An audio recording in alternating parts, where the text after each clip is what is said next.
Hello, and welcome to One Latina to Another. I'm your host, Vivian Sarkissian. Today's podcast episode is very special to me because I am joined by my grandmother, Barbara Reyes, who will be sharing her personal reflections on Latina representation in the media.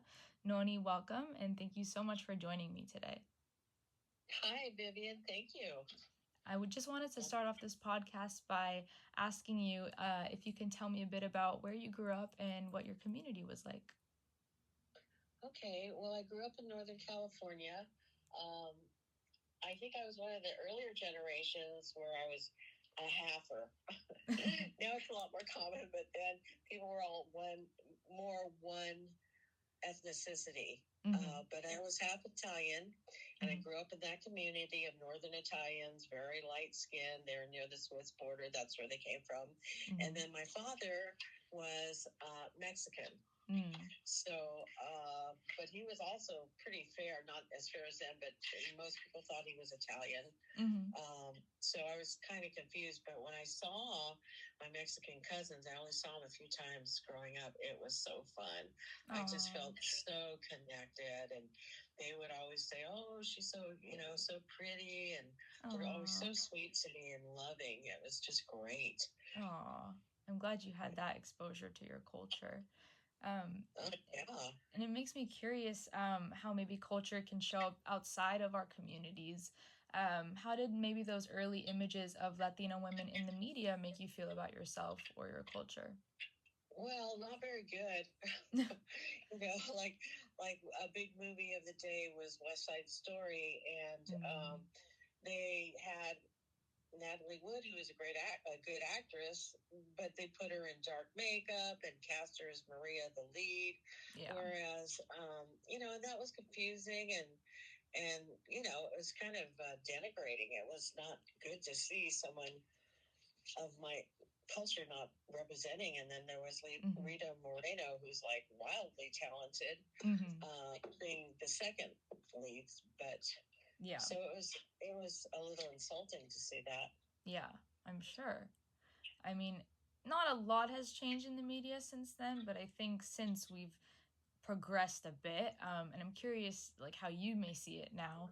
Honey, it's a lot more than a bit. It's a lot more than a bit. In those days, that was the 1950s, the only beauty that could be seen or valued was white skin, blonde hair, kind of like the Marilyn Monroe. I mean, people were colorblind to other forms of beauty. That's all they could see is white skin and blonde hair. Even the fact that West Side Story was made was so unusual, and it was like, kind of a rallying point for Latinas and Latinos in general, because, whoa, wait, there's some of us there on stage, or in the movies. That was very unusual.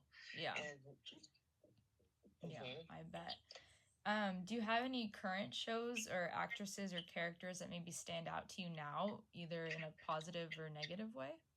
Yeah, I just like to say, too, it's almost like 360 is the acceptance for Latinas in media and celebrities and music. I mean, it's so great. There's so many gorgeous and smart, driven Latina women in the media now that we didn't used to ever see. I like Eva Longoria because she produced something called Land of Women, which is about pretty much a woman-run town in Spain. It's really good. And she has found that, she's put together a production company so that she can bring more authentic Latina stories and representation to the screen. So I really admire that. Wow. Oh, that's amazing. And there's a real popular show called Landman on TV, and there's a character called Ariana, and she is a widowed single Latina woman. She's strong, she's a fighter, and she's pretty well assimilated into Mexican and American culture, which is more of how it is these days. Yeah. It's written pretty well, but there's still these things like she gets a job as a bartender, and someone propositions her, and the guy leaves with a bloody nose because she fires off. Wow. Yeah. Which is, that hello, here we go with a chili pepper Latina woman Yeah. image that we don't really need. But it's, for the most part, it's written pretty well. Yeah. I'm glad to see there's been progression like that in media today. Thank you for sharing that. And thank you so much for coming on the podcast today. Well, my pleasure. I'm so glad. I'm so grateful to be able to hear and share those stories and perspectives of yours. And thank you all for listening to this episode.